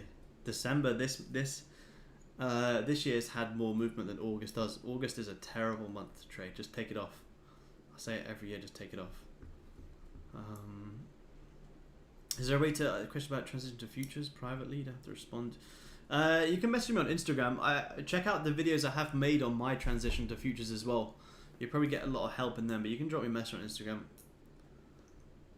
Sort of income, well done, man. Just got stopped out. Pleasure. Yeah, of course, man. You get there one day, man. Just don't rush the process. Don't be like these idiots who think they're going to go from 0 to 10k in 1 month. Like I say, I made absolutely 0 in trading for the first 2 years. 0. So don't rush your journey and don't compare yourself. It could take you 3, could take you 4, could take you 5, could take you 1. Who knows? You're all on your own journey. Don't compare yourself to other people's journeys because you're only going to do yourself damage. So that 30 just closed with a big wick, as expected. I didn't trust this push down because there's no top wick. Hourly could still flip bullish. Won't be long before you have 1,000 community protection. I won't ever let it get that big, man. I wouldn't let it get that noisy. I just plan to. It will grow until it becomes where it's just too noisy. If ever it gets to a point where it's too noisy, I'll close it off. It'll be a 1 in 1 out. But right now it's good. You know, got a good amount of people in there. Some good guys. But if anyone comes in and ruins the atmosphere in Discord, I just kick them. I'll refund them and kick them out. I don't want people ruining the vibe of what's in the community, because that's what's more important. The quality over quantity.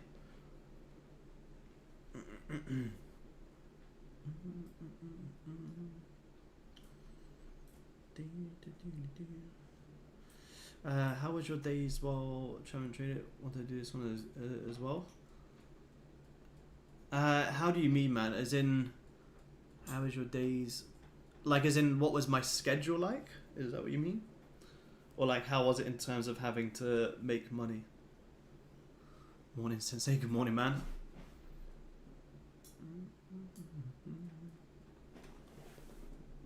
Trading at work next day. Yeah, nice. Be covered till Feb, as I'm definitely joining. Yeah, you're more than welcome, man. You're more than welcome. Do you believe in the compound effect? Yeah, on paper, compound effect is all well and good, but I don't think you should just focusing on compounding accounts. You need to take money out of the markets and see it physically to be able to get like just mental clarity. If you just focus on compounding all the time, you'll just get too focused on compounding. At some point, you're probably going to blow up.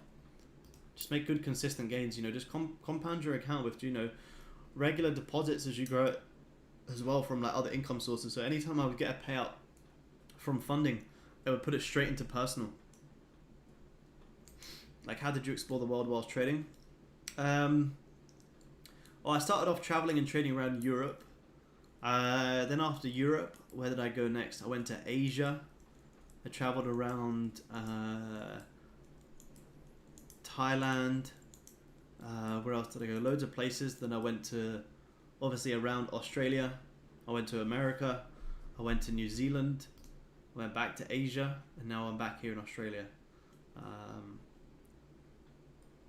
But in terms of like how did I do it? Yeah, just trading consistently, make 2-3% a month, and that was good enough for me. When I traveled and traded around New Zealand, my entire trip was paid for in one trade. And I'll see you guys in New York. Yeah, enjoy, man, enjoy. I will be soon as well. Yeah, I had a 200k funded account at the time, made like 2%, and that was my entire New Zealand trip paid for. Too much growth without withdrawals make you subconsciously think it's fake money. Yeah, 100%, man. Yeah, you need to withdraw it for mental reasons. That's why I say on paper, compounding sounds all well and good, but it's unrealistic unless you're doing like some more long-term holds. Solo, yeah, a bit of both, man. A bit of both. A bit of solo. I would meet up with some traders on the way as well. I went to Norway. I went to Oslo to meet up with one of my friends. For the most part solo, but yeah, I would kind of meet people almost every place I went, and that was what I enjoyed about sharing my journey, is meeting other traders and connecting more. I'm typically a bit of an introvert, that's why I like trading, but once I started stepping out my comfort zone and actually going out and meeting more people and more traders, it's been amazing. It's good to connect with more people. It's pretty easy to meet people if you want to do that as well. If you're like solo traveling and trading, you know, if you're grinding it out, go stay at some hostels and you'll meet people pretty easily. I didn't stay at many hostels, but you know, when times are hard, you have to. You can meet people pretty easy that way if that's what you want to do. If you want to go traveling but you're scared of doing it solo, it'll be the best thing you could ever do, I promise you.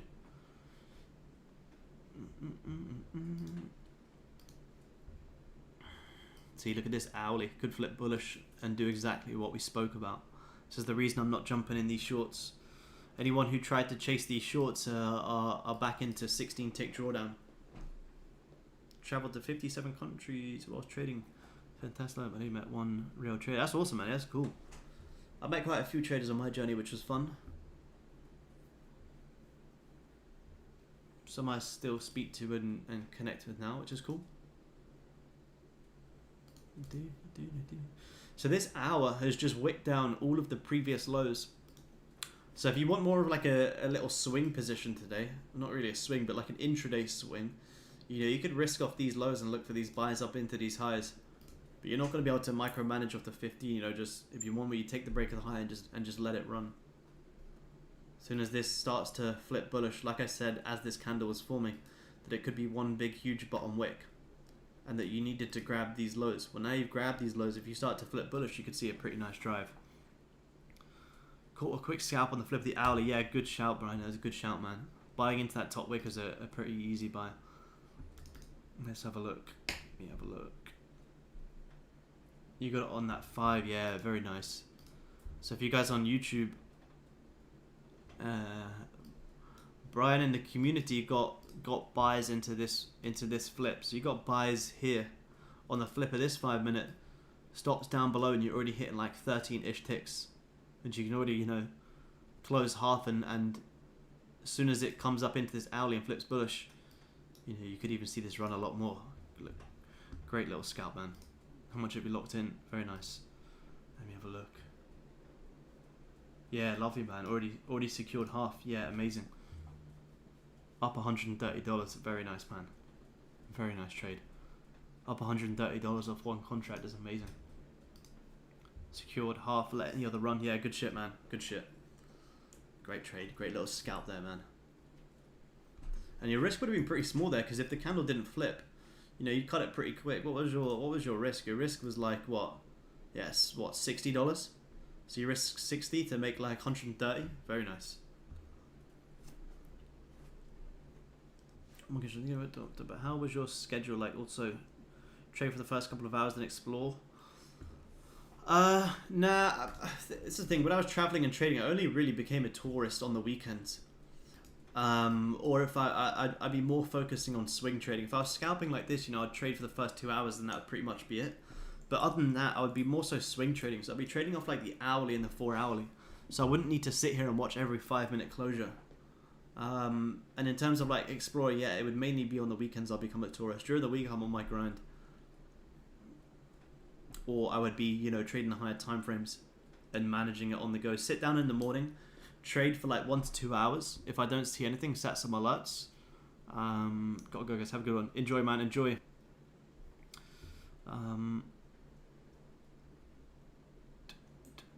5 minute under resistance would be something. Yeah, that would have been nice. Yeah. So once it closed back above, yeah, for me that would have been a nicer one. I think Brian just got, if it was an instant bottom wick, probably just a risky entry. But once it closed back above here, yeah, that would have been there. Yeah, a good little one.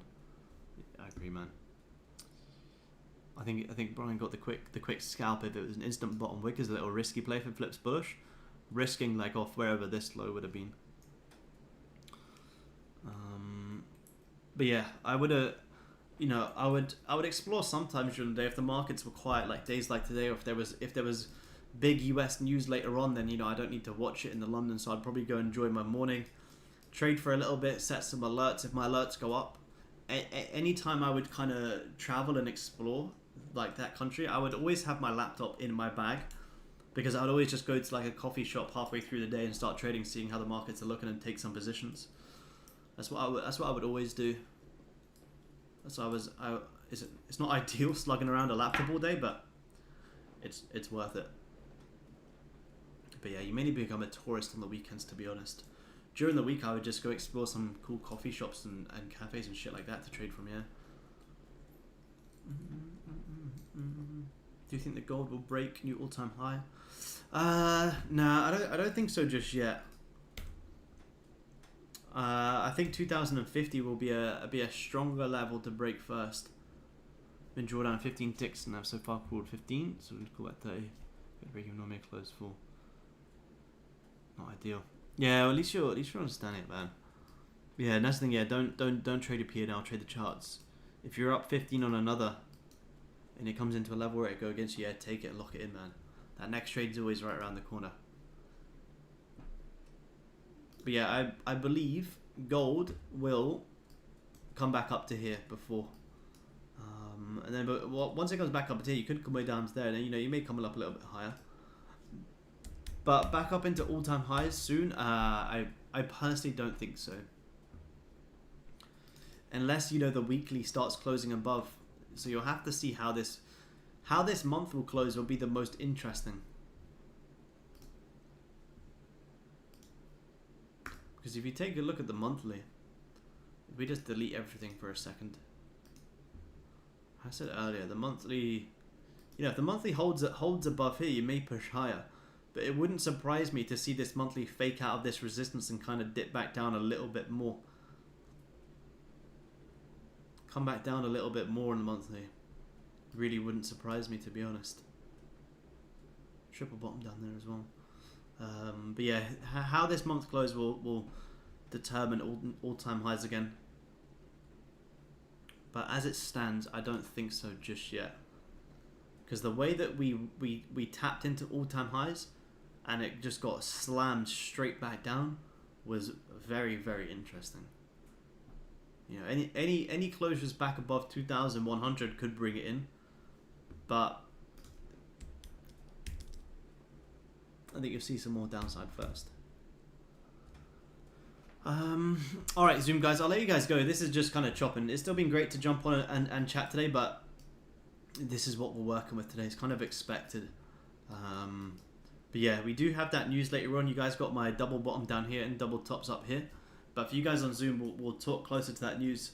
And I'll update you guys with some setups. But I appreciate you guys taking the time to tune in, even though we just sat here, caught up, and watched price range. We still shared a lot of value. So you guys on Zoom, I'll let you guys go, and I'll talk to you in Discord in like about two hours-ish. And we'll see what price is doing then. Thanks, Aaron, of course. Enjoy, guys. Talk to you guys next time. See you, mate. Bye, guys. Yeah, cheers. Bye-bye. Alright, YouTube fam, I'm going to wrap up there. Price is just ranging, and I'm not really willing to watch it range here anymore. I'm just going to take some time off the charts because you've got news later, so I don't want to be too burnt out until that news comes in. And caught some nice little shorts there. Now, unfortunately, didn't get it, but it's all good, all part of the game. And you guys now have my levels to watch for today. So be patient for them levels. You got that nice double bottom down there, which could give you some good movement. But don't force it. Don't force it, you know. It's December, you got unemployment claims somewhere. That could also bring in some more news and some more downside.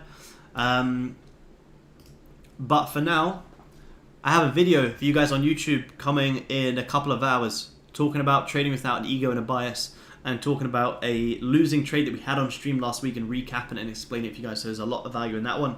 But for now, I appreciate you guys taking the time to tune in, and I will likely see you guys tomorrow if there's back on for the last trade of the year, the last stream of the year, I should say. So enjoy, and I'll talk to you guys soon. Peace.